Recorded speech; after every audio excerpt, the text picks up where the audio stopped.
Viral fever season start అయింది కదండి. దాని గురించి మీకోసం ఒక చిన్న ఇన్ఫర్మేషన్ తీసుకొస్తున్నాం ఇవాళ. నేను డాక్టర్ ప్రత్యూష. నేను ఒక MD/DM రుమటాలజిస్ట్ని from Pratyusha rheumatology care Guntur. So ఈ మధ్య మనం చాలా కామన్గా చూస్తున్నామండి, ఊళ్ళల్లో కానీ ఇన్ఫ్యాక్ట్ సిటీస్లో కూడా.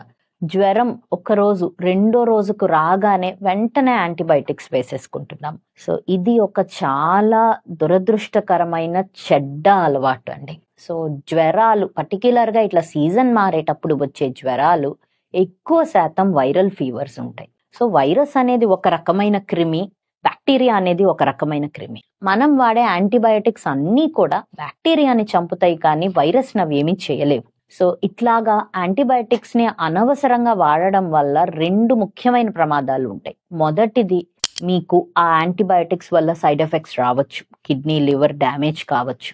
రెండోది మైక్రోబియల్ రెసిస్టెన్స్. సో ఇప్పుడు ఏంటంటే మనము మీకు సరదాగా చెప్పాలంటే పున్నం నాగ్ సినిమా చూస్తుంటారు. అందులో చిరంజీవికి కొంచెం కొంచెం విషమిస్తారు, కొన్ని రోజుల తర్వాత ఇంకా పాము కాటేసినా అతను ఆ విషయానికి చావడనమాట. అలాంటివే బ్యాక్టీరియా కూడా. మీరు ఈ యాంటీబయాటిక్స్ ని కొంచెం కొంచెంగా వాటికి అలవాటు చేస్తే రేపు అవి మార్పు చెంది యాంటీబయాటిక్స్ వాటికి పని చేయకుండా పోతున్నాయి. దాన్ని మేము మైక్రోబియల్ రెసిస్టెన్స్ అంటాము. So that is a very very big problem for doctors. Ultimate గా మీ అనారోగ్యాన్ని మనమే దెబ్బతీసుకోవడం అవుతుంది. సో జ్వరం వస్తే డాక్టర్ని కలవండి, అదేమి జ్వరమో నిర్ధారణ చేసుకోండి, అవసరం అయితేనే యాంటీబయాటిక్స్ వాడండి. Thank you.